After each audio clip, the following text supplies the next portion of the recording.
हाय बच्चों, स्वागत है आप सभी का हमारे चैनल फिजिक्स ज्ञान मुकेश नायक पर। मैं अमूल भैया आप लोगों का फिजिक्स का पार्ट ले रहा हूं और इस पार्ट को कवर करते वक्त हम लोग बच्चों पहुंच चुके हैं सेकंड चैप्टर मैथमेटिकल मेथड पर। और मैथमेटिकल मेथड पे हमारे 2 लेक्चर हो चुके हैं, अभी तीसरा लेक्चर होने वाला है। जो हमारे पहले 2 लेक्चर हुए थे उसमें हम लोगों ने स्केलर वेक्टर क्या होता है, उनके दोनों के बीच के डिफरेंस क्या क्या होते हैं, उसके कुछ एग्जांपल्स देखे थे और उसके बाद में फिर वेक्टर्स के टाइप देखे थे और उसके बाद में हम लोगों ने वेक्टर के टाइप में खत्म करने के बाद में उसकी एडिशन की क्या प्रोसेसेस होती है वो देखी थी। अब आज बच्चों हम लोगों को एक इंपॉर्टेंट हिस्सा देखने का है और वो है resolution of the vectors. Resolution of vectors ये एक कॉन्सेप्ट है, इसलिए इस पे ध्यान ज्यादा देना। इसमें कोई रट्टा नहीं मार सकता। आप लोग रट्टा मार सकते हो, फॉर्मूला मार सकते हो, लेकिन बिना समझे इसमें कुछ सॉल्व नहीं कर सकते, इसलिए उसको पहले समझना बहुत जरूरी है बच्चों।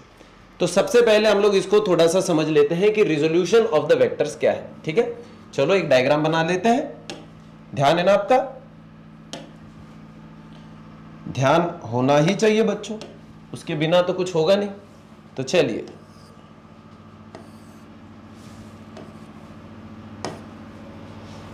एक काम करते हैं, बेसिक से बता देता हूं, एकदम बेसिक्स। ठीक है, रिजोल्यूशन का मतलब क्या होता है वो पहले देखो। वेक्टर्स का रिजोल्यूशन। ठीक है, मुझे बताओ बच्चों, आप लोग जैसे अभी क्रिकेट विकेट खेलते हो या फिर कोई भी गेम खेलते होंगे या कोई भी डेली एक्टिविटीज करते रहते हो, तो जब भी कभी आप लोग डेली एक्टिविटीज करते रहते हो तो उसमें से आप लोग जो जैसे फोर्स लगा दिया या किसी ऑब्जेक्ट का डिस्प्लेसमेंट हो गया, तो ये सारी चीजें क्या है, एक वेक्टर क्वांटिटी है। तो हम लोग उसको कभी ऐसे तरीके से देखते नहीं, जैसे मान के चलो, समझो अभी एक जस्ट बता रहा हूं मैं आपको। समझो मान के चलिएगा कि एक ऑब्जेक्ट है कोई, तो एक्स वाई जेड मेरे पास ऑब्जेक्ट है बच्चों। तो ये जो ऑब्जेक्ट है ना, तो मैंने क्या किया, ऐसा ले लेते क्या, हाँ जी जी। तो समझो ये ऑब्जेक्ट को मैंने क्या कर दिया, यहां से ऐसा तिरछा फेंक दिया, थ्रो किया मैंने इसको। ठीक है, इसका मतलब मैंने इसके ऊपर ये थ्रो क्यों किया, कैसे किया मैंने, फोर्स लगा के। करेक्ट है कि नहीं? तो मैंने इसके ऊपर बच्चों फोर्स लगा दिया और इस फोर्स की वजह से ये पेन जाएगा ऐसा तिरछा, है कि नहीं? करेक्ट है कि नहीं बच्चों? मान के चलो ये हमारी एक्स एक्सिस है और ये वाई एक्सिस है। ओके, सिंपल है, ध्यान है ना आपका? देखो अब मैंने फोर्स लगाया इस डायरेक्शन में, किस डायरेक्शन में, इधर। अब क्योंकि मैंने फोर्स लगाया है इस डायरेक्शन में, तो ये हो गया फोर्स की डायरेक्शन। करेक्ट है, ये होगी फोर्स की डायरेक्शन। मान के चलो वो ऐसी है। ओके, ऐसा फोर्स लगाया, ठीक है। लेकिन इस फोर्स का कुछ हिस्सा इधर वाली डायरेक्शन में, कैसे? देखो ऑब्जेक्ट को जब मैंने फोर्स ऐसे लगाया, ऑब्जेक्ट हॉरिजॉन्टली जा रहा है कि नहीं, ये इधर था। अब अगर जब यहां पे पहुंचेगा, इसका मतलब वो ये लाइन में, मतलब उसका यहां से लेके यहां तक का डिस्प्लेसमेंट हुआ है। वो क्यों हुआ है? क्योंकि मैंने फोर्स लगाया है। तो मैंने लगाए हुए फोर्स में से, समझो मान के चलो ये मेरा फोर्स है, तो मैंने लगाए हुए फोर्स में से कुछ फोर्स, उस फोर्स का कुछ हिस्सा उसका कुछ कंपोनेंट ये हॉरिजॉन्टल है। अब ये ऑब्जेक्ट ऊपर भी तो जा रहा है, ऊपर जा रहा है मतलब वर्टिकली अपवर्ड जा रहा है। तो देखो ऐसे नहीं जा रहा है, मैं ऐसे नहीं बता रहा हूं, मैं ऐसे भी नहीं बता रहा हूं, मैं बता रहा हूं तिरछा गया है। तिरछे में दोनों भी चीजें कवर होती है, एक्स एक्सिस भी कवर हो रहा है और वाई एक्सिस भी कवर हो रहा है। वो ऊपर भी तो जा रहे हैं ना, देखो ऐसे ऐसे ऐसे, इसका मतलब वो हाइट भी कवर कर रहे हैं। जैसे जैसे वो हाइट कवर कर रहे हैं, इसका मतलब मैंने लगाए हुए फोर्स में से कुछ फोर्स या अपवर्ड डायरेक्शन में भी जा रहे हैं। करेक्ट है कि नहीं? इसका मतलब ये फोर्स डिवाइड हो चुका है, किस में, एक हॉरिजॉन्टल कंपोनेंट में और एक वर्टिकल कंपोनेंट में। ये है उसका हॉरिजॉन्टल कंपोनेंट, ये है उसका वर्टिकल कंपोनेंट। करेक्ट है कि नहीं बच्चों? ये किसके कंपोनेंट है बच्चों? दोनों भी फोर्स का ही कंपोनेंट है। समझ रहे हो? ये मैं क्यों बता रहा हूं बच्चों आपको, यही तो बेसिक्स है, यही तो पढ़ना है कि ये कंपोनेंट कौन है, ये कंपोनेंट कौन है, ये जो रिजल्टेंट है इसका और इन दोनों के बीच का रिलेशन क्या है, यही तो आज का हिस्सा है हमारा। सबसे पहले यही हमें देखना है। तो मैं जो बता रहा हूं वो थोड़ा सा ध्यान दीजिएगा। जैसे आप मान के चलो किसी रूम पे कॉर्नर में खड़े हो, एकदम कॉर्नर में, वो वहां पे ओरिजिन है आपका, तो आप यहां पे खड़े हो एग्जैक्टली, ये अगर रूम है आपका तो यहां पे अंदर खड़े हो आप कॉर्नर पे। अब मान के चलो कि आप लोग तिरछा दूसरे कॉर्नर तक डायगोनली जा रहे हो। कैसे जा रहे हो? डायगोनली। तो दूसरे कॉर्नर तक जाते वक्त क्या आप लोग एक्स एक्सिस और वाई एक्सिस दोनों को कवर नहीं कर रहे? बिल्कुल कर रहे हो। वो कॉर्नर पे पहुंचने से पहले देखो, ये आपका रूम है, अब यहां से यहां जब आप लोग पहुंच रहे हो, डायगोनली जब जा रहे हो, तो क्या आप लोग इधर इधर इधर नहीं जा रहे हो? ये क्या बिल्कुल ऐसे जा रहे हैं हम लोग? ये क्या इतना डिस्टेंस कवर कर लिया हॉरिजॉन्टली। क्या आप लोग वर्टिकली नहीं जा रहे हो? ये क्या इतना डिस्टेंस तो वर्टिकली भी कवर कर लिया। तो इसका मतलब ये है कि अगर मुझे बताना है, ये मेरा डिस्प्लेसमेंट है, मेरा पोजीशन बताना है, या तो मैं ऐसे जाके ऐसे जा सकता हूं, या तो मैं ऐसे जाके ऐसे जा सकता हूं। इसका मतलब मैं दोनों भी कंपोनेंट को कवर कर रहा हूं। इसका मतलब ये है कि उसके कंपोनेंट है, उसके दो हिस्से हैं। अब एक्चुअली देखा जाए तो कम से कम 3 कंपोनेंट होते हैं स्पेस में। प्लेन में 2 ही कंपोनेंट होंगे, या तो एक्स वाई प्लेन, या तो वाई जेड प्लेन, या तो एक्स जेड प्लेन। करेक्ट है ना? ये प्लेन्स में होता है, लेकिन उसमें 2 ही डायमेंशन कवर होते हैं बच्चों। लेकिन अगर आप स्पेस में हो, स्पेस में मान के चलिएगा कि ये हमारी रूम का कॉर्नर है, पूरे रूम का कॉर्नर है, ओके। तो अगर ये रूम का कॉर्नर है और अगर मैंने समझो ये पेन ऐसे फेंका, तो देखो ये ऐसे भी जा रहा है, ये हाइट पे भी जा रहा है, और ये कुछ ऐसे भी आगे भी जा रहा है। इसका मतलब उसको 3 कंपोनेंट्स होंगे। कितने कंपोनेंट होंगे? 3। फंडामेंटल चीज है। मैं जब हम लोग इधर ऑफलाइन में पढ़ा लेते हैं तो बच्चों को करके दिखाता हूं। जैसे बॉल लाया, फिर हम लोग फेंक के दिखाते हैं, तो फिर उनको बोलते हैं कि जैसे कहीं पे बॉल होल्ड कर लिया हम लोगों ने, फिर वहां पहुंचना है तो कैसे पहुंचना है, तो हम लोग क्लासरूम में बताते हैं, बच्चे पहले ऐसे जाएंगे, फिर इधर भी जाएंगे, और फिर हाइट पे भी जाएंगे। हाइट पे कैसे जाएंगे? हम बेंच पे चढ़ने लगाते हैं उनको। तो इसका मतलब उसको 3 कंपोनेंट कवर करने पड़ रहे हैं। एक्स ऐसे आया, वाई ऐसे गया, जेड पे ऊपर गया। क्या हो गया बच्चों? 3 कंपोनेंट है उसके। फिर ये स्पेस में होता है, तो स्पेस में बच्चों 3 कंपोनेंट्स है, एक्स एक्सिस के अलोंग, वाई एक्सिस के अलोंग, जेड एक्सिस के अलोंग। लेकिन उसमें से सबसे पहले हम लोग जो रिजोल्यूशन देखेंगे, हमें जो सिंपली समझ में आ जाएगा वो है 2 डायमेंशनल रिजोल्यूशन। ओके बच्चों, चलिए। अरे अरे अरे अरे ओ ओ ओ ओ ओ ओ बेटा, क्या कर रहे हो बेटा?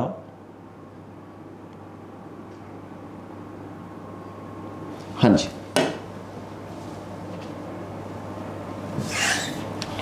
चलिए इसको मैं हटा देता हूं, एक ढंग की डायग्राम बना लेता हूं। ये कुछ ज्यादा ही कॉर्नर में चला गया शायद।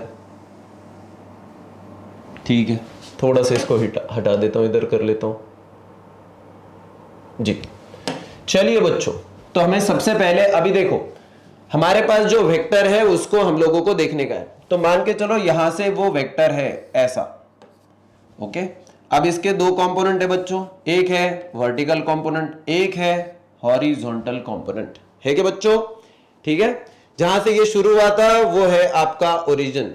ओरिजिन मतलब ओ पे स्टार्ट हुआ, ओके। और ये है हमारा मान के चलो वेक्टर सी, ओके। अब हम लोगों को जिन चीजों को प्रूव करना है उसके लिए हम लोग एक काम करेंगे, यहां से एक परपेंडिकुलर ड्रॉ करेंगे, ओके बच्चों। तो यहां पे हम लोगों ने एक परपेंडिकुलर ड्रॉ कर दिया। कहां पे? इस वाले वेक्टर पे, जो है समझो मान के चलो ये हमारा है वेक्टर ओ, जो कि एक्स एक्सिस के अलोंग है। इधर वाई एक्सिस के अलोंग भी हम लोग एक परपेंडिकुलर डालेंगे। ओए ओए ओए, तू भाग मत, ये बार बार इसको कुछ तो कॉर्नर पे प्रॉब्लम रहता है, और वो भी मैं बार बार भूल जाता हूं। हाँ जी, तो यहां पे भी एक परपेंडिकुलर ड्रॉ कर देंगे बच्चों, कर दिया। अब देखो इस एक्सिस के अलोंग, अभी ये जो हमारा क्या कहते हैं हम लोग इसको, ये जो हमारा वेक्टर है समझो, इसको एक नाम रख दिया आर। तो ये जो है ये वेक्टर बन गया R X, vector R X. Vector R X क्यों? क्योंकि ये एक्स एक्सिस के अलोंग है। ये बन गया वेक्टर आर वाई, क्यों बच्चों? क्योंकि ये वाई के अलोंग है। समझ गए आप लोग? सबसे पहले इनको समझ लो कि ये मैं जो लिख रहा हूं वो समझ में आ रहा है क्या। इसको पॉइंट बी ले लेते हैं, जैसे इसको ए लिया था, इसको सी लिया था, ओके। ध्यान है क्या? होना ही चाहिए इधर पूरा, है कि नहीं? चलो, अब ये अगर हो गया है, अगर आपको डायग्राम समझ गए, देखो मैंने फोर्स लगाया ऐसे, लेकिन उसमें से कुछ बांटा गया इधर और कुछ बांटा गया इधर, है कि नहीं? इसलिए ऑब्जेक्ट जा रहा है तिरछा, मतलब कुछ डिस्टेंस वो हॉरिजॉन्टली कवर कर रहा है और कुछ डिस्टेंस वो वर्टिकली कवर कर रहा है, क्योंकि मेरे लगाए हुए फोर्स के 2 कंपोनेंट है, मिनिमम 2 कंपोनेंट, एक एक्स एक्सिस के अलोंग, एक वाई एक्सिस के अलोंग। ठीक है। अब अगर चलो इसमें से कुछ एजम्पशन है कंसिडर करने का, लेट वेक्टर आर कौन है रे? ओसी, है कि नहीं? ओसी कौन है? हमारा वेक्टर जो कहां से स्टार्ट हो रहा है बच्चों? ओरिजिन ओ से।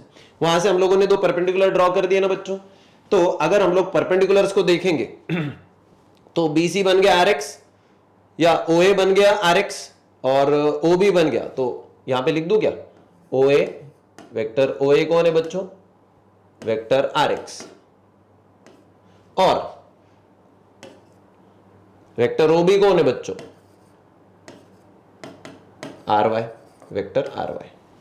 बराबर है ना, यहां तक क्लियर है बच्चों आपको। चलिए अब अगर हम लोग थोड़ा सा इसको ऑब्जर्व करो तो ये किसी से मैच खा रहा है।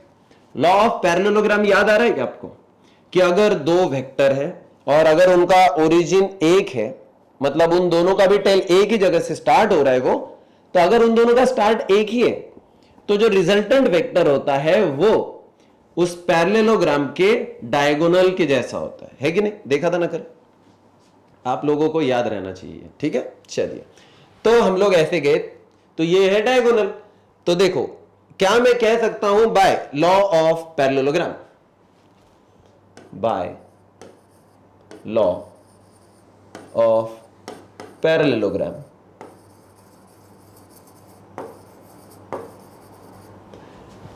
ये तो प्रोडक्ट है इन दोनों के एडिशन का, तो क्या मैं कह सकता हूं इसको vector R is equal to R X plus R Y, तो आर एक्स और आर वाई मिलके कौन बनाता है, तो इसका डायगोनल, डायगोनल मतलब वेक्टर आर, तो क्या मैं ये कह सकता हूं, कह दिया। इसको इक्वेशन फर्स्ट ले लेते हैं फिलहाल। ओके बच्चों, ओके, हाँ जी अब थोड़ा सा आगे बढ़ते हैं, आपका ध्यान है ना बच्चों, अब जरूरी है। अब सवाल यह है कि अगर हमारे पास एक इक्वेशन आ चुकी है तो क्या हम लोग उसका मैग्नीट्यूड निकालें, मतलब हमारे पास वेक्टर आर है लेकिन इसकी वैल्यू कितनी हमें अगर नहीं पता है, तो आर एक्स और आर वाई की टर्म में क्या हम लोग उसकी वैल्यू निकाल सकेंगे क्या, चेक करते हैं। तो उसका पहले मैग्नीट्यूड निकालेंगे और दूसरी चीज उसका डायरेक्शन क्या है ये निकालेंगे।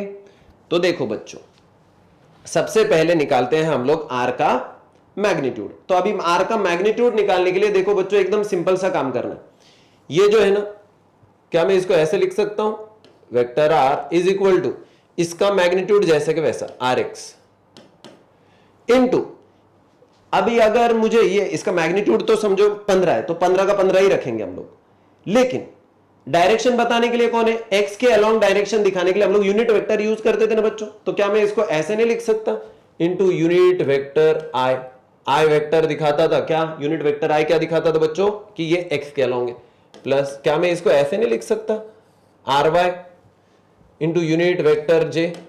जिन लोगों को यूनिट वेक्टर समझा नहीं है उन लोगों को ये समझेगा नहीं, तो उसके लिए आप लोग यूनिट वेक्टर जहां खत्म किया था पहले लेक्चर पे वो उसको देखो, वो बहुत जरूरी है बच्चों, इसको समझे बिना आप लोग ये नहीं समझोगे, ठीक है। चलिए चलो बच्चों ये यहां पे आ गए क्या, ओके। अब देखो हम लोग इसको इक्वेशन सेकंड कर देते हैं चाहे तो, इसको मैं थोड़ा नीचे ले लेता हूं, ये बन गया आपका इक्वेशन सेकंड, हाँ जी। अब हम लोग एक काम करते हैं, हमें निकालने का है उसका मैग्नीट्यूड, तो मैग्नीट्यूड को निकालने के लिए सबसे पहले वापस से एक बार डायग्राम को देखो, लेकिन डायग्राम में देखने से पहले ध्यान दो,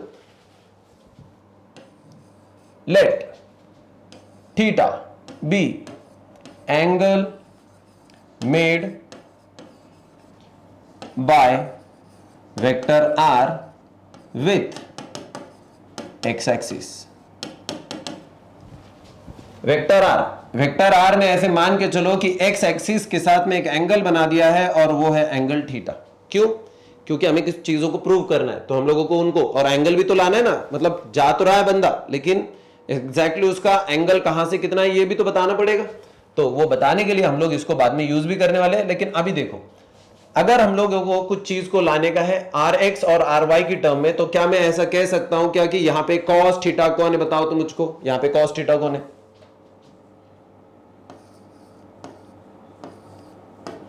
कॉस थीटा क्या होता है बच्चों, एडजेसेंट साइड, यहां पे एडजेसेंट साइड कौन है बच्चों, R X upon hypotenuse, hypotenuse कौन है बच्चों, ओसी, ओसी कौन है, आर, करेक्ट है क्या।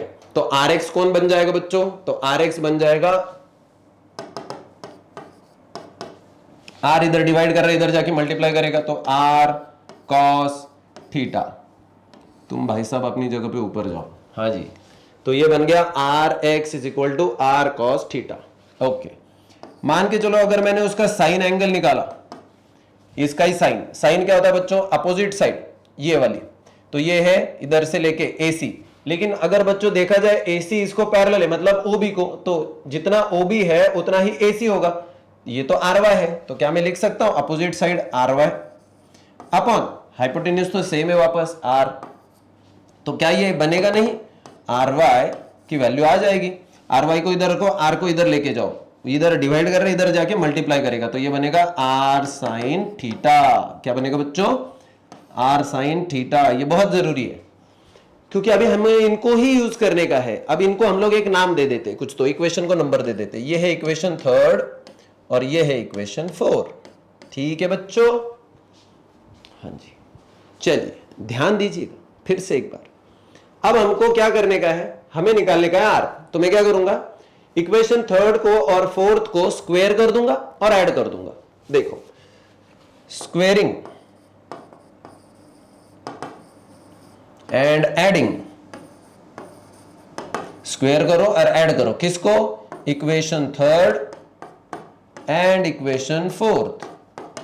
तो हम लोगों को क्या मिलेगा, देखो अब मैं इसको स्क्वायर करूंगा और ऐड करूंगा इसके साथ में, तो क्या बनेगा बच्चों, R square cos square theta plus R square sine square theta is equal to, left hand side का भी स्क्वायर हो जाएगा, फिर RX का स्क्वायर प्लस RY का स्क्वायर। करेक्ट है क्या बच्चों, मेरे भाइयों, इधर इधर इधर दोस्तों इधर। अब देखो R स्क्वायर दोनों में कॉमन है, बाहर आ गया, R स्क्वायर कॉमन है, बाहर आ गया। इसको थोड़ा सा ऊपर ले लेता हूं मैं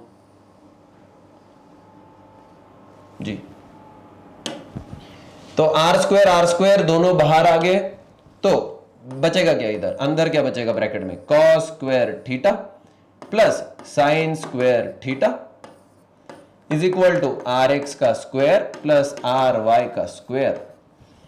क्या ये कहीं देखा देखा सुना सुना सा लगता है क्या, हाँ मुझे तो लगता है। Sine square plus cos square ये बन जाता है 1, ठीक है, sine square theta plus cos square theta, तो cos square theta plus sine square theta क्या बनेगा 1, तो 1 इंटू R स्क्वायर कौन बनेगा बच्चों, R square is equal to, ये कौन है बच्चों, RX का स्क्वायर प्लस RY का स्क्वायर। मुझे R स्क्वायर में कोई इंटरेस्ट नहीं है, मुझे R में इंटरेस्ट है, तो जिसमें इंटरेस्ट है ना वही लो, तो इसका स्क्वायर रूट कर दो बच्चों, तो बनेगा ये R। तो इसको हम लोग क्या लगेंगे, स्क्वायर रूट, तो इसका स्क्वायर रूट है R, इसलिए तो क्या हो जाएगा बच्चों बताओ, तो इसका स्क्वायर रूट हो गया, तो इसका भी स्क्वायर रूट हो जाएगा। कुछ होशियार बच्चे होते हैं, कुछ बहुत होशियार बच्चे होते हैं, थोड़े से नहीं बहुत ज्यादा होशियार होते हैं, कि जिनको मैथमेटिक्स में इतना अतरंगी दिमाग होता है कि वो पूरे लॉज को तोड़ मरोड़ देते हैं। वो फिर इसका भी स्क्वायर रूट करते वक्त इसका RX का स्क्वायर है तो सीधा RX प्लस RY कर देते हैं। ऐसा नहीं होता है बच्चों, एडिशन में और सब्ट्रैक्शन में ये नहीं होता है स्क्वायर का। वो मल्टीप्लिकेशन डिवीजन में सीधा आप लोग उनको कंबाइन कर सकते हो विद द स्क्वायर रूट्स, लेकिन ये ऐसा इसमें नहीं होगा। तो इसलिए क्या बनेगा बच्चों, RX square plus RY square का स्क्वायर रूट, तो ये स्क्वायर रूट पूरे इसका हो गया, ये बन गया हमारा मैग्नीट्यूड। ये हो गई हमारी equation 5। So equation 5 is for, this shows the magnitude of vector R। समझे क्या, आपके पल्ले पड़ा क्या ये, देख लो। अभी तक एंगल निकालना बाकी है, अभी एंगल में इधर निकाल के दिखाऊंगा आपको, ठीक है। उसका डायरेक्शन निकालने के लिए हमें थीटा निकालना पड़ेगा, लेकिन वो बाद में निकालेंगे, पहले ये समझ गया क्या, देख लो, ये समझना बहुत जरूरी है। समझ गए पक्का, चलिए अब हमें निकालना क्या है, to find the direction. Direction निकालने का, किसका, वेक्टर R का। तो वेक्टर R का डायरेक्शन निकालने के लिए हम लोग क्या करेंगे बच्चों, ये जो है इसके साथ में इसका एंगल है थीटा। तो अभी अगर मैंने समझो ऐसे मान के चलो कि tan थीटा निकाला, क्या निकाला, tan थीटा, तो tan थीटा क्या आएगा बच्चों मुझे बताओ तो। tan थीटा होता है opposite side upon adjacent side. अब अपोजिट साइड है ये, तो ये है RY, तो इसको मैं इधर ही लिख देता हूं, बार बार कंफ्यूजन नहीं चाहिए, और ये RX जैसा रहेगा, तो ये हो गया RY। तो क्या मैं लिख सकता हूं RY अपॉन एडजेसेंट साइड कौन है बच्चों, RX। अब तो खत्म ही हो गया, therefore can I say theta is equal to tan inverse, tan इधर चला गया, tan इनवर्स किसका, RY अपॉन, भाई साहब ऐसा नहीं, हाँ, R Y upon R X का। कितना आसान है, तो आ गया एंगल आपका, मिल गई डायरेक्शन आपको। इसमें क्या बड़ी मुश्किल है बच्चों? मुझे तो नहीं लगता है कि बहुत बड़ी मुश्किल है इसमें। ठीक है जी, अब देख लो आप लोग, ये आपका काम है इसको सही तरीके से देखना। क्या करना है, एंगल को देखो, मिल गया, मैग्नीट्यूड को देखो, मिल गया। तो डायरेक्शन और मैग्नीट्यूड दोनों भी मिल चुकी है आर की, कंपोनेंट्स के साथ में। किसके रिलेशन में? कंपोनेंट्स के। और कंपोनेंट्स कौन है? R X R Y. ठीक है, चलिए, ये है एक पार्ट। अब इसमें से दो इक्वेशन याद रखना है, एक ये वाली, that r is equal to R X square a under root R X square plus R Y square, और दूसरी ये that theta is equal to tan inverse of the into bracket R Y upon R X. हो गया, ये दोनों equations अभी हम लोग देखेंगे। चलो इसको ध्यान दो। अच्छा चलो, इन दोनों को यहां पे रख देता हूं। अब ध्यान दीजिएगा, यहां पे मैग्नीट्यूड निकाला था किसके लिए? ये 2 डायमेंशनल था, है कि नहीं? ये कैसा था बच्चों? 2 डायमेंशनल, जिसमें सिर्फ या तो एक्स एक्सिस वाई एक्सिस आएगी, या तो उसमें वाई एक्सिस जेड एक्सिस आएगी, या तो उसमें एक्स एक्सिस जेड एक्सिस आएगी। अब अगर समझो मुझे 3 डायमेंशन के लिए निकालना है, मतलब पेन सिर्फ ये इस प्लेन में नहीं चल रहा है, ऐसा नहीं चल रहा है, पेन समझो ऐसा गया, ऐसा स्पेस में, तो अब तो उसमें 3 डायमेंशन आएंगे। तो हम लोग अभी देखेंगे कि फॉर 3 डायमेंशनल हम लोग उसका थीटा तो नहीं निकाल पाएंगे फिलहाल तो, क्योंकि उसका एंगल अलग अलग तरीके से निकलेगा, लेकिन क्योंकि वो 3 इसके बीच में, प्लेन के बीच में निकालते हैं, तो कॉमनली हम लोग थीटा की हेल्प से निकाल पाएंगे, बाकी केस में नहीं निकाल पाएंगे, लेकिन मैग्नीट्यूड जरूर निकाल पाएंगे। तो अगर आपको मैग्नीट्यूड निकालने का है ना, तो काम बहुत आसान है। R is equal to under root, कुछ भी नहीं करने का, आर एक्स का स्क्वायर जैसा का वैसा, ओके, प्लस आर वाई का स्क्वायर जैसा का वैसा, ओके बच्चों। और सबसे लास्ट में एक जो बचा हुआ नया हुआ ऐड किया हुआ है ना, तो आर जेड का स्क्वायर, तो ये बन गया आपका मैग्नीट्यूड ऑफ 3 डायमेंशन। कितना आसान है, बहुत ही आसान है। होना जरूरी है यहां पे, आपका होना बहुत जरूरी है यहां पे। चलो क्लियर है क्या अभी आपको? जी, ये समझना बहुत जरूरी था, तो मैंने आपको ये समझा दिया। अब एक नोट लिख लो, ठीक है? चलिए बच्चों, we should note something.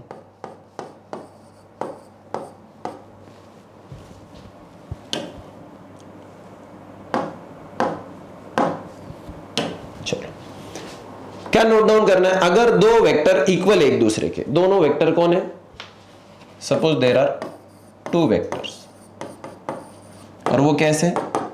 Equal, ठीक है।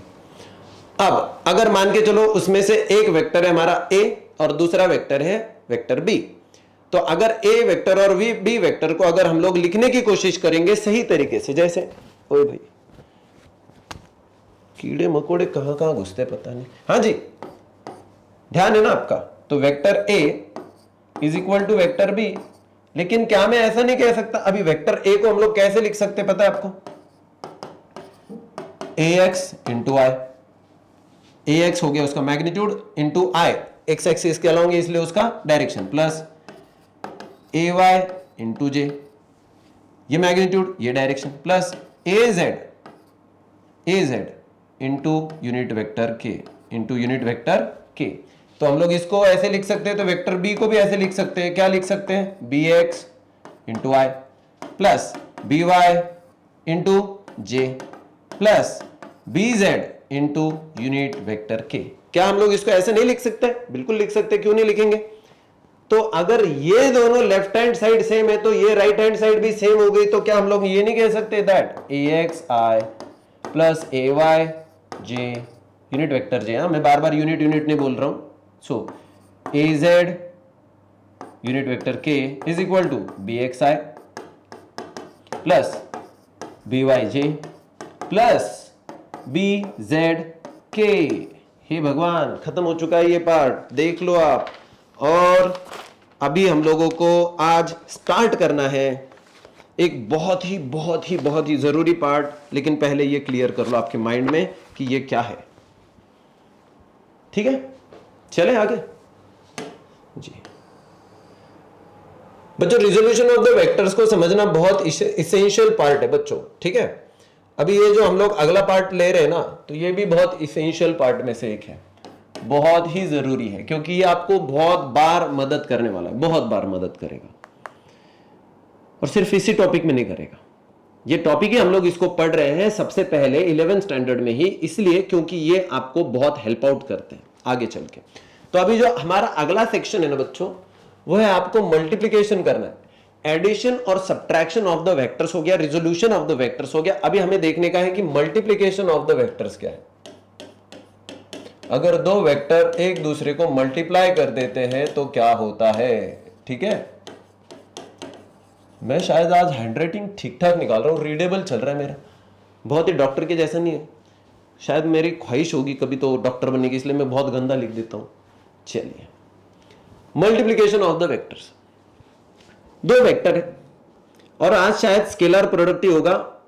वेक्टर प्रोडक्ट के लिए उतना टाइम नहीं बचेगा, क्योंकि ये इसको खुद को ही समझने के लिए थोड़ा सा लेंथ चलती है। अगर हो गया तो देखेंगे, लेकिन नहीं हो रहा है तो हम लोग उसको अगले लेक्चर में कवर कर लेंगे। तो इमीडिएटली जिन लोगों को स्केलर वेक्टर एक ही साथ में देखना है, उन्होंने तुरंत दूसरे इसका vector product of two vectors देख लेने का, अगले ही लेक्चर इसके बाद वाला। तो चलो, मल्टीप्लिकेशन ऑफ द वेक्टर्स। मान के चलो कि एक वेक्टर है, दूसरा वेक्टर है, और ये एक दूसरे के साथ मल्टीप्लिकेशन में है, तो फाइनली एक तीसरा वेक्टर आ जाएगा, है कि नहीं। लेकिन मतलब दो चीजों को, दो फिजिकल क्वांटिटी को अगर आप मल्टीप्लाई कर दोगे तो एक तीसरी फिजिकल क्वांटिटी आ जाएगी। लेकिन ये जो तीसरी फिजिकल क्वांटिटी है, क्या ये स्केलर रहेगी कि ये वेक्टर रहेगी। सबसे पहले तो हम लोगों ने ये देखा था कि अगर कोई स्केलर किसी वेक्टर को मल्टीप्लाई कर देता है तो फाइनली एक वेक्टर ही आता है, दैट इज रूल। पहला ही रूल देखा था हम लोगों ने, कल ही देखा था हम लोगों ने, है कि नहीं। A vector multiplied by a scalar gives resultant vector। ये पहला रूल था। पहला रूल हो गया कि scalar into vector is compulsorily giving you the vector. But अब यहां पे हम लोग मल्टीप्लिकेशन कर रहे हैं किसका, दो वेक्टर्स का। मल्टीप्लिकेशन ऑफ द वेक्टर्स है, मतलब एक वेक्टर को दूसरा स्केलर नहीं, वेक्टर को वेक्टर ही मल्टीप्लाई कर रहा है। तो आपको लगना चाहिए कि वेक्टर को वेक्टर मल्टीप्लाई करेगा तो फिर वेक्टर ही आना चाहिए, क्योंकि दोनों क्वांटिटीज अगर वेक्टर है और प्रोडक्ट अगर उसके ऊपर डिपेंडेंट है तो फाइनल प्रोडक्ट भी तो वेक्टर ही होना चाहिए। क्योंकि अगर किसी की मम्मी वेक्टर है, किसी के पापा वेक्टर है, तो उन दोनों का प्रोडक्ट मतलब वो बच्चा भी वेक्टर ही आना चाहिए। लेकिन यहां मसला थोड़ा सा अलग है बच्चों, इसका कुछ अलग सा इंटरप्रिटेशन मत करना, ये फिजिक्स है। इसमें कुछ क्वांटिटीज ऐसी मिल जाती है कि आप लोगों को वो समझने के लिए थोड़ा सा भी, देखो मैं आपको एग्जाम्पल के तौर पे भी बता दूंगा कि वो कैसे होता है, लेकिन आप लोगों को यहाँ पे ध्यान देना पड़ेगा। ठीक है, तो चलो बच्चों, ये मैं आपको समझाने के लिए सबसे पहले एक एग्जाम्पल के साथ में समझाऊंगा, लेकिन अभी इसमें पहला टाइप देखते हैं हम लोग। ओके, तो सबसे पहले देखते हैं इसका पहला टाइप। पहला टाइप कौन है बच्चों, scalar product of two vectors. तो इसमें सबसे पहले क्या देखेंगे हम लोग, scalar product of two vectors, और इसको हम लोग एक और नाम से जानते हैं, और वो हम लोग कहते हैं इसको डॉट प्रोडक्ट भी कहते हैं। इसी इन्हीं भाई साहब को हम लोग क्या कहते हैं बच्चों, डॉट प्रोडक्ट। चलिए, अब scalar product of two vectors का एक एग्जांपल पहले मैं बता देता हूं, वो पहले मैं आपको समझा देता हूं कि ऐसा हो सकता है। मैं बता रहा हूं तो आपको बिलीफ आने के लिए पहले हम लोग एक देख लेंगे। ठीक है,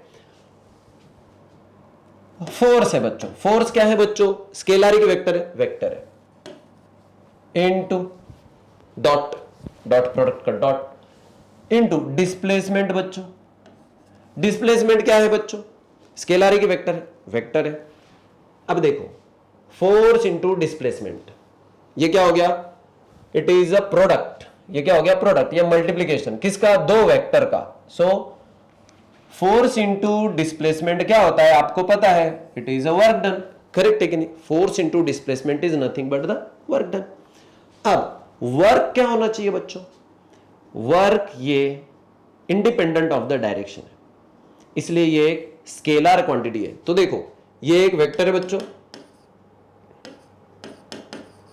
ये भी एक वेक्टर है बच्चों, लेकिन ये इन दोनों का जो प्रोडक्ट है वो आ गया है स्केलर। तो वेक्टर इंटू वेक्टर स्केलर भी आ सकता है। ये भरोसा आ गया कि आपको समझ गए कि आप लोग पहले तो ये समझ लो। अब ये समझाने के लिए, इसको समझाने के लिए मैं आप लोगों को, क्योंकि अगर ये कैसा है, ये आपको इसका अगर मैग्नीट्यूड चाहिए तो वो भी बहुत जरूरी है। तो उसका मैं एक बार डेफिनेशन आपको यहां पे लिखवाता हूं, बाद में मैं उसको रब भी कर दूंगा। तो ये एक एग्जांपल हो गया बच्चों हमारा। तो अभी सबसे पहले अगर किसी भी दो वेक्टर का स्केलर प्रोडक्ट निकालने का है तो स्केलर प्रोडक्ट क्या होता है वो देखो। The product of magnitude of the two vectors, मतलब देखो the scalar product of the two vectors is the magnitude. क्या होता है? इट इज मैग्नीट्यूड, नहीं, it is the product, sorry, it is the product of magnitude, it is the product, it is the product of magnitude of two vectors and,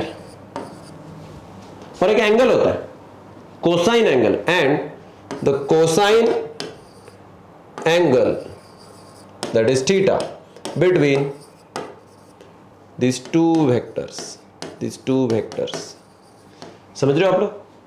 नहीं समझे? बताता हूं। मान के चलो कि हमारा एक वेक्टर है, वेक्टर P, ओके, इसका डॉट प्रोडक्ट या इसका स्केलर प्रोडक्ट निकलेगा। कौन? स्केलर प्रोडक्ट निकलेगा, लेकिन वो कौन है? देखो, तो ये मेरे पास एक पहला वेक्टर है, ये दूसरा वेक्टर है, और इन दोनों का मुझे स्केलर प्रोडक्ट निकालने का है। तो it is the product of magnitude of two vectors. Product मतलब मल्टीप्लीकेशन ऑफ मैग्नीट्यूड, इसका मैग्नीट्यूड P, इसका magnitude Q, into cosine angle मतलब कॉस थीटा, इन दोनों के बीच का एंगल। मतलब मान के चलो अगर ये है वेक्टर P, ये है वेक्टर Q, और इन दोनों का मिलके अगर आपको प्रोडक्ट बनाने का है तो फाइनली बच्चों क्या होगा? देखो, तो ये बनेगा vector P Q cos theta, और थीटा कौन है? The angle between two vectors. Clear है आपको ये? अभी फिलहाल तो मुझे पता है इसको आपको एग्जाम्पल के साथ में समझाना है, डोंट वरी, मैं आपको एकदम सिंप्लीफाई कर दूंगा। 10th स्टैंडर्ड नहीं, 10th में वर्क एंड एनर्जी कहां पढ़ा था आप लोगों ने? 9th स्टैंडर्ड में, 9th स्टैंडर्ड में हो चुका है वो वर्क डन वाला, तो आपको कर भी देंगे वो, ठीक है। लेकिन पहले ये देख लो फिलहाल के लिए। तो एनसीईआरटी में 9th में ये नहीं दिया हुआ है, पर्टिकुलर नहीं किया, इसको एकदम स्पेसिफाई नहीं किया, लेकिन 10th के स्टेट बोर्ड में जरूर किया, 9th के, ठीक है। तो यहाँ पे ये आ गया, ओके। अब यही मैं यहाँ पे अगर करने की कोशिश करूंगा तो थोड़ा सा ध्यान दीजिएगा बच्चों। W is equal to F dot S, है कि नहीं? अगर मुझे इसका मैग्नीट्यूड निकालने का है ना बच्चों, तो मैं क्या करूंगा पता है? इन दोनों का मैग्नीट्यूड इनटू कॉस थीटा। तो एक्चुअली वर्क डन होता है FS कॉस थीटा। एक चीज हमेशा याद रखना, अगर आपको किसी ने पूछा ना तो वर्क डन ये कभी भी FS मत बताना, वर्क डन ये हमेशा बताना FS कॉस थीटा। क्योंकि जब तक आपको थीटा की वैल्यू नहीं पता, आप 100% श्योरिटी के साथ नहीं बता सकते कि ये FS ही है।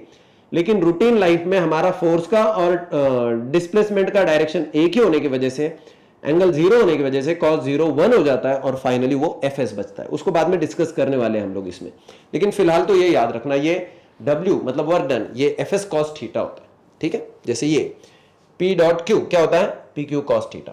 फिलहाल तो समझ गए, डेफिनेशन क्लियर है।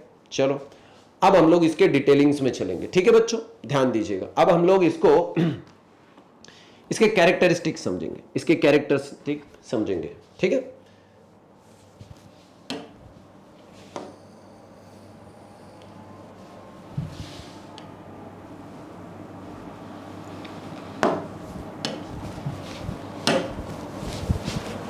तो क्या देखना है बच्चों? कैरेक्टरिस्टिक्स किसके? स्केलर प्रोडक्ट के। पहला क्या कहता है?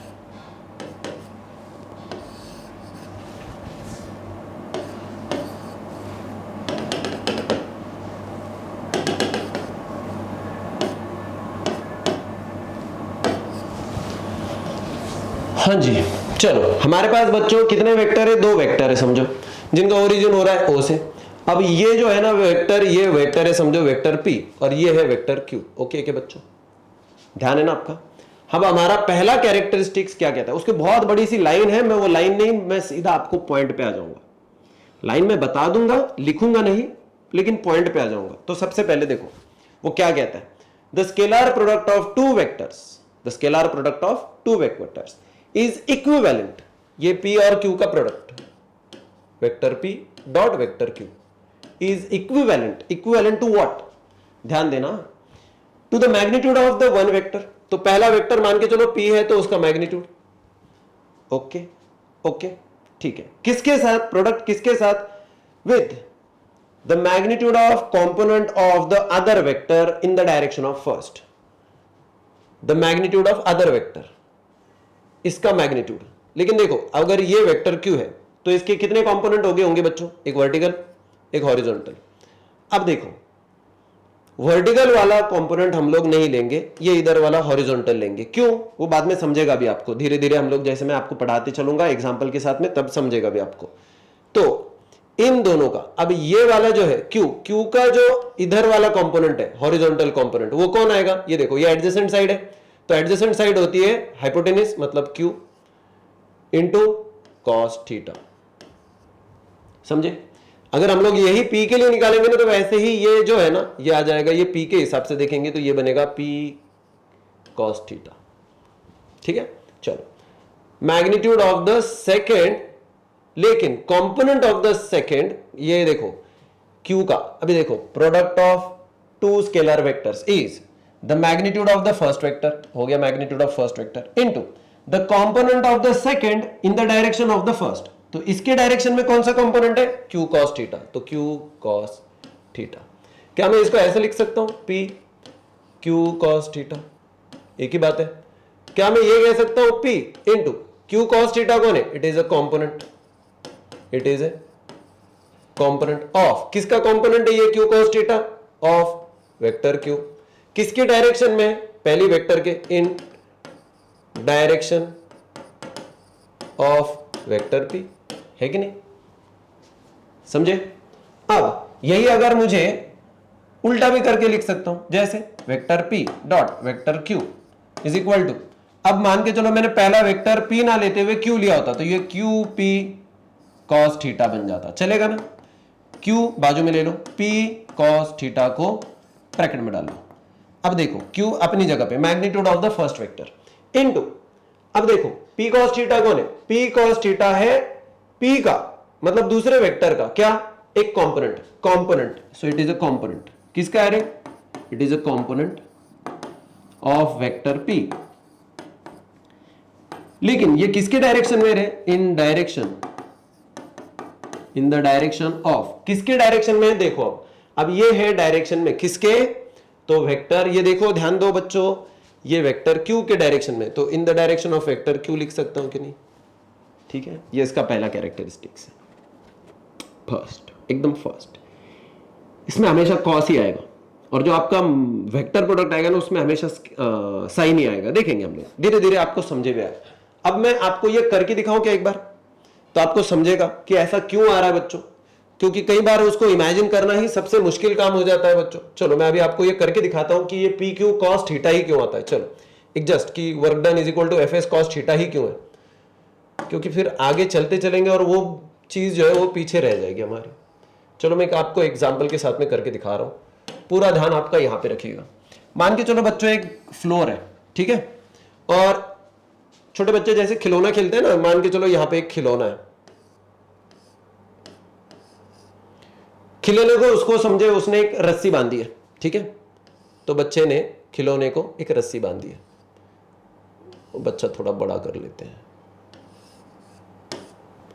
और ये बच्चे ने उसको रस्सी को पकड़ के चल रहा है, ठीक है। सो बच्चा भी उसको पुल किए जा रहा है, ठीक है, बच्चा हवा में तो नहीं रहेगा। अरे हाँ जी, तो अब ध्यान दीजिएगा मैं जो बता रहा हूं, बच्चा किस चीज को खींच रहा है, किस चीज को पुल कर रहा है बच्चों, वो है फोर्स की डायरेक्शन। तो बच्चा फोर्स लगा रहा है किसके ऊपर, रस्सी के ऊपर। देखो ये रस्सी के ऊपर, बच्चा गाड़ी के ऊपर फोर्स नहीं लगा रहा, बच्चा रस्सी के ऊपर लगा रहा है, बच्चे ने रस्सी को पकड़ा। हाँ रस्सी गाड़ी के ऊपर लगा रही है वो अलग बात है, लेकिन देखो मैं क्या बता रहा हूं, इंपॉर्टेंट चीज देखो कि बच्चा रस्सी खींच रहा है, गाड़ी ऑटोमेटिकली आ रही क्योंकि रस्सी गाड़ी को खींच रही है, ठीक है।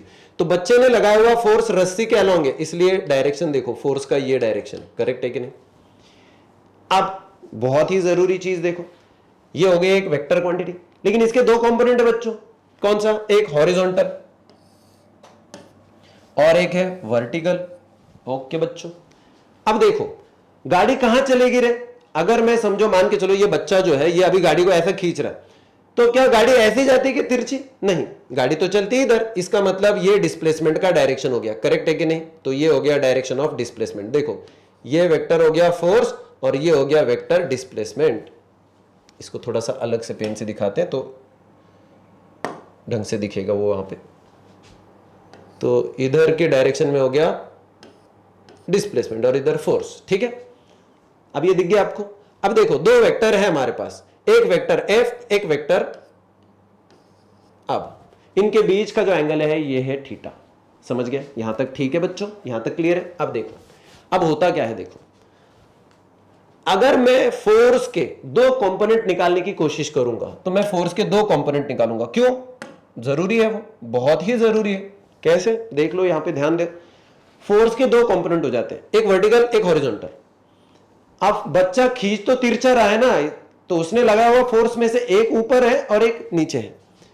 अब ये जो हॉरिजॉन्टल कंपोनेंट है ना, ये कितना होगा बच्चों, तो ये जो हॉरिजॉन्टल कंपोनेंट है इसको निकालने के लिए देखो ये एडजेसेंट साइड है, तो क्या मैं कह सकता हूं ये अगर यहां पे एक एंगल हम लोग ट्रायंगल अगर इमेजिन करेंगे तो मुझे एडजेसेंट साइड निकालनी की, तो वो तो क्या होता है, एडजेसेंट साइड क्या होता है, hypotenuse, that is F into cos theta, adjacent के लिए, अपोजिट निकालने के लिए। अब देखो ये निकालने का है, इसके अपोजिट ये है, ये निकालने के लिए मैं इसको निकालूंगा, और ये कौन है, अपोजिट साइड, तो वो होता है hypotenuse into sine theta, correct है कि नहीं।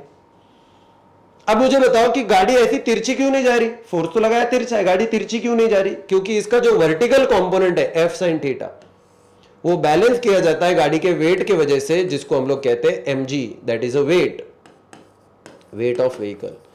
अब ये दोनों एक दूसरे को बैलेंस कर लेते हैं, मतलब this and this are equal, so total force एक दूसरे को कैंसिल कर देता है, इसलिए गाड़ी ऊपर नहीं जाती हवा में, गाड़ी इधर ही रुकती है।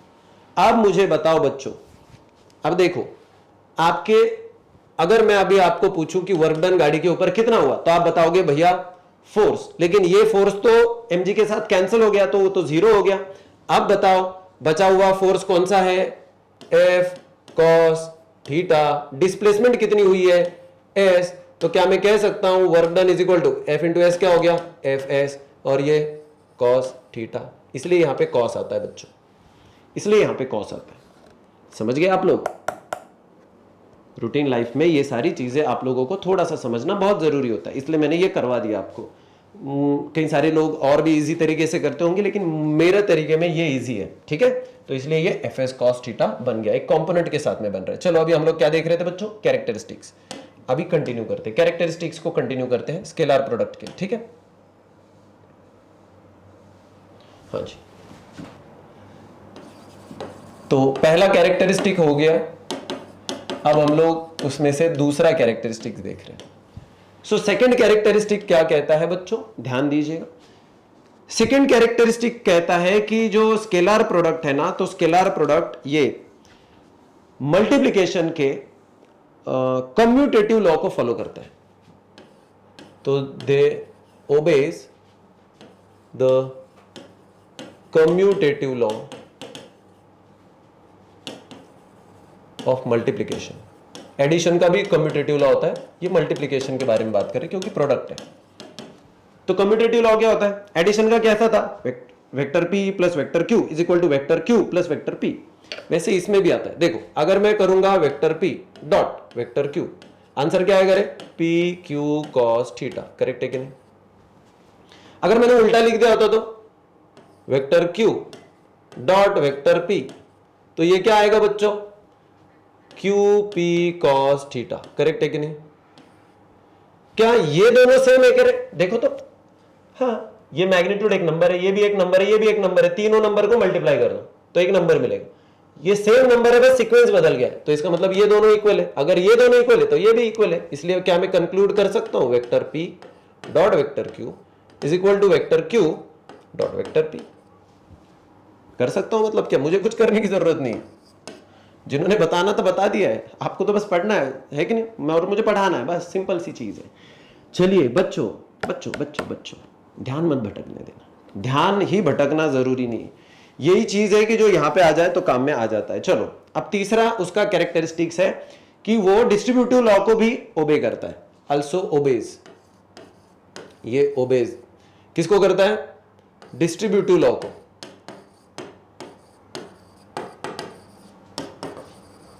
ऑफ मल्टीप्लिकेशन,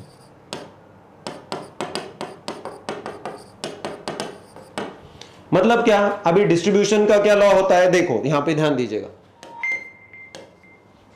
चलो हाँ जी हाँ जी हाँ जी, जल्दी खत्म करते हैं। वेक्टर पी डिस्ट्रीब्यूटिव लॉ ना, डॉट समझो vector Q plus vector R होता, तो फाइनल आंसर में डिस्ट्रीब्यूटिव लॉ पता है ना, this into this plus this into this, तो ये बन जाएगा vector P dot vector Q plus vector P dot vector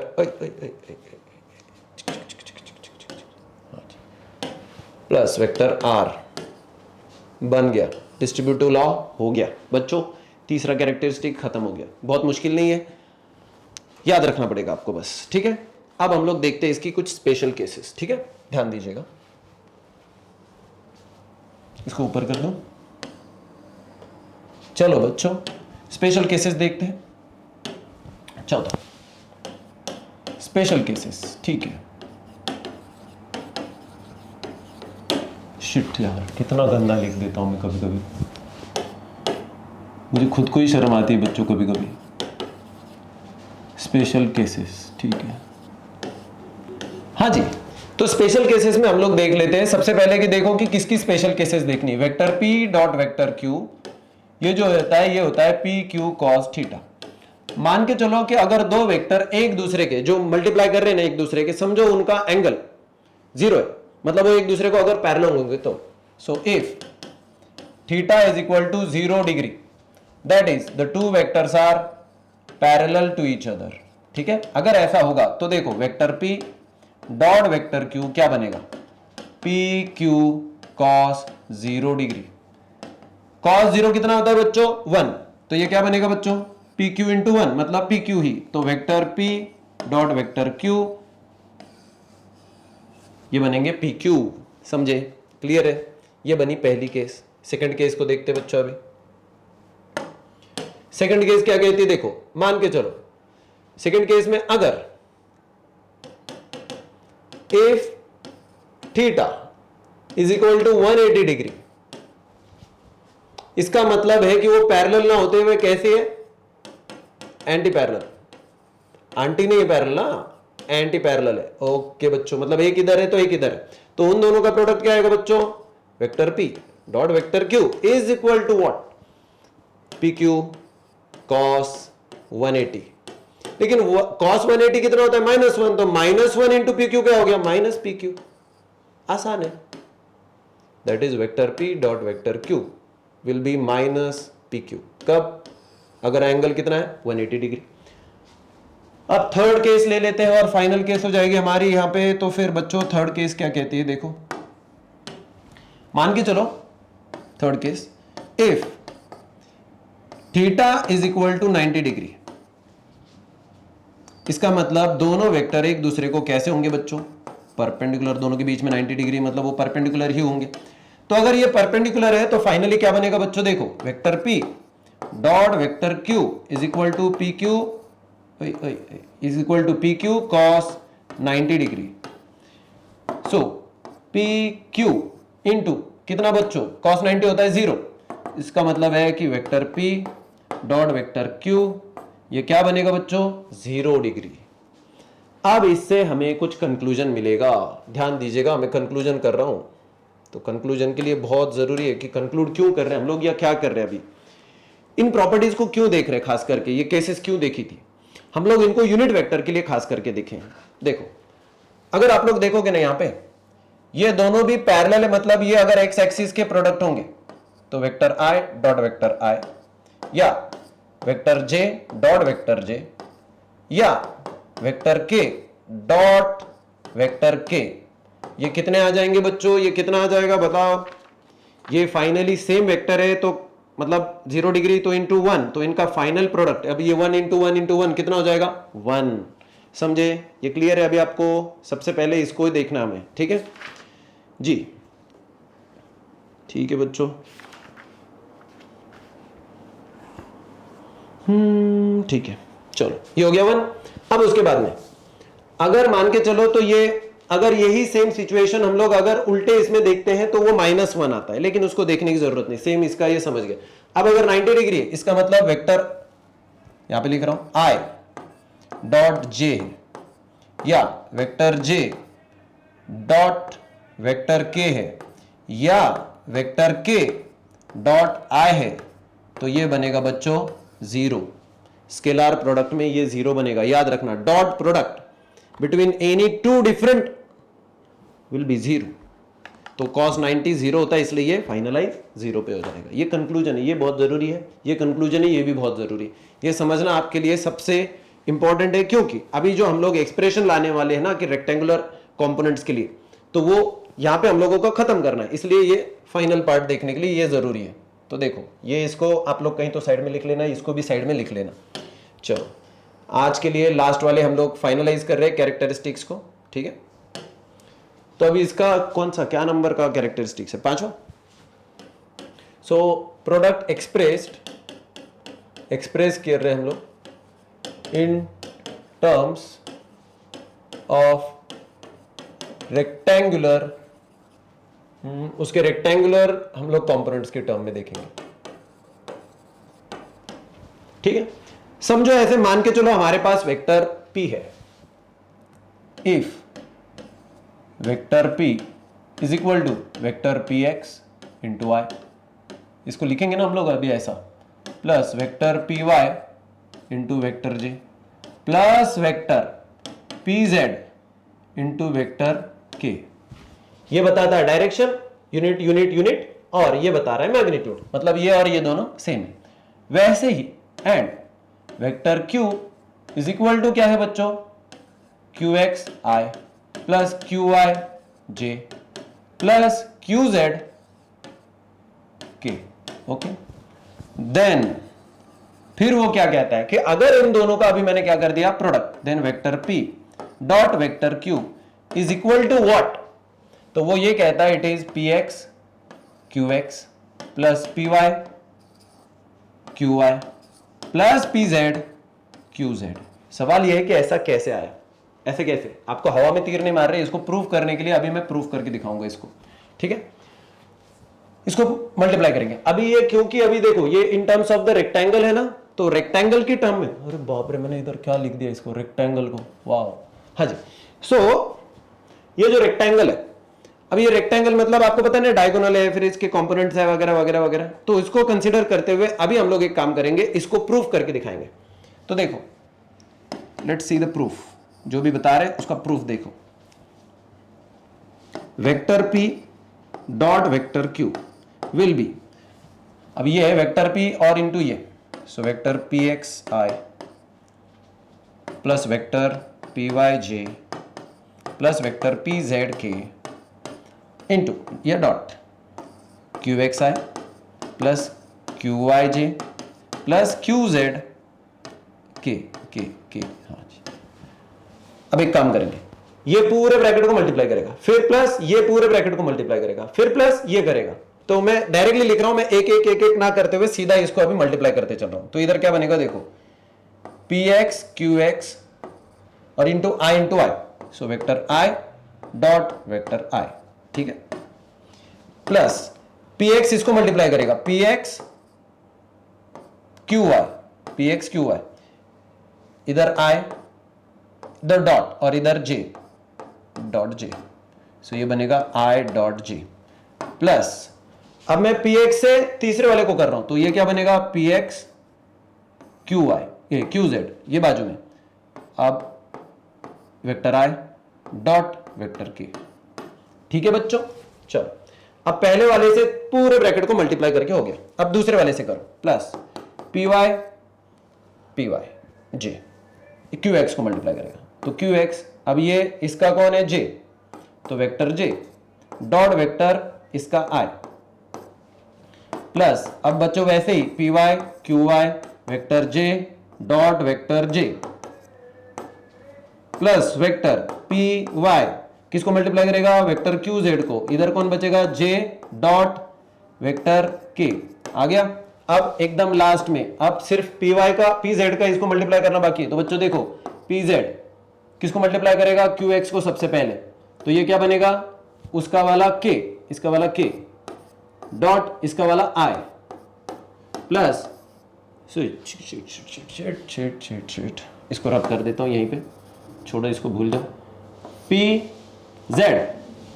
किसको, qy को, तो ये क्या आ जाएगा, unit vector k dot unit vector j, और सबसे लास्ट में प्लस pz इंटू qz, उसमें आ जाएगा vector k dot vector k। समझ गए जी। अब सबसे अंतिम चरण पे हम लोग, so vector p dot vector q क्या बनेगा, बच्चों देखो i डॉट i कौन होता है, 1, अभी मैंने थोड़ी देर पहले बताया था, तो ये कौन बचेगा, 1 इंटू px qx, मतलब px qx, ये अपनी जगह पे, ठीक है, इंटू 1 मतलब लिखने की जरूरत नहीं, प्लस i डॉट j होता है 0, तो ये तो चला गया, i डॉट k होता है 0, तो ये भी चला गया, तो ये 0 ये 0, तो एक 0 प्लस दूसरा 0, plus py qx i dot j, ये भी 0, wow, plus i dot j dot j, हाँ ये बचता है, qy था इधर, सॉरी, j डॉट j होता है 1 इंटू कौन है, py qy, ओके, प्लस अब ये j डॉट k ये भी 0 होता है, तो ये बन गया 0, प्लस अब अंतिम चरण पे फिर से एक बार ये परपेंडिकुलर वाले k i ये 0 0 plus k j 0 plus last में अभी ये 1 बनेगा, 1 इंटू ये pz qz, सो pz qz आ गया बच्चों। तो इधर कौन बचेगा, सिर्फ ये तीनों, इसलिए प्रूव हो गया that vector p dot vector q is equal to px qx plus py qy plus pz qz। हो गया बच्चों प्रूफ, ठीक है, क्लियर है बच्चों। चलिए ये खत्म हो गया बच्चों, डन। तो ये हो गया हमारे कैरेक्टरिस्टिक्स, ठीक है। कितने कैरेक्टरिस्टिक्स बता दिए बच्चों हम लोगों ने, कितने हो गए, 5 हो गए, 5 हो गए, 6 हो गए, कितने हो गए, जो भी है, क्या नंबर है यार, कितने टोटल कैरेक्टरिस्टिक्स, 1 2 3 4, हाँ जी, एक छठा कैरेक्टर है, if vector p is equal to vector q, तो मैं अगर लिखूंगा vector p dot vector q, दोनों इक्वल है, इक्वल वेक्टर क्या होते हैं, सेम, 0, थीटा कितना होता है 0, तो cos 0 होता है 1, तो मतलब यही सेम होगा, तो अब दोनों भी सेम होने की वजह से उनका वो या तो p का स्क्वायर हो जाएगा या तो q का स्क्वायर हो जाएगा, दोनों में से कुछ भी लेंगे तो चलेगा, मतलब सेम वेक्टर का। और सबसे अंतिम में vector a dot vector b is equal to vector c, नहीं vector a dot vector c है, ठीक है। So vector a dot vector b is equal to vector a dot vector c है, जिसमें वेक्टर a ये compulsorily non zero vector है और it is not necessarily that and not necessarily that ये जो b और c है ना ये सेम होंगे, ऐसा नहीं है, vector b is equal to vector c, ये कंडीशन नेसेसरी नहीं है। अगर ऐसा हुआ so using the distributive law हम लोग इसको क्या कर सकते हैं, तो हम लोग ऐसे कर सकते हैं, vector b dot vector b minus c is equal to vector a, sorry is equal to बन जाएगा 0। ये क्यों 0 बनेगा, ये 0 होने की मतलब ये है कि इन दोनों में ये एंगल होगा परपेंडिकुलर, ये दोनों एक दूसरे को परपेंडिकुलर होंगे, मतलब ये b माइनस c जो है ये और ये दोनों एक दूसरे को परपेंडिकुलर होंगे, उनमें एंगल ये परपेंडिकुलरिटी का आएगा। समझ गए आप लोग। So b minus c, vector b minus vector c, ये does not necessarily that this is equal to 0। So ठीक है जी। अभी आज हम लोग यहां पे रुक जाते हैं बच्चों, यहां हमारा scalar product of two vectors खत्म हो रहा है। कल हम लोग vector product of the two vectors देखेंगे, ठीक है, एकदम इमीडिएटली। जिन लोगों को दोनों भी प्रोडक्ट एक साथ पढ़ने हैं ना, वो लोग इसका एंड और अगले टॉपिक का स्टार्ट देख लेना। चलो बच्चों नमस्कार, हम लोग वापस से फिर से मिलेंगे फिजिक्स ज्ञान मुकेश नायक चैनल पर। बच्चों बाय।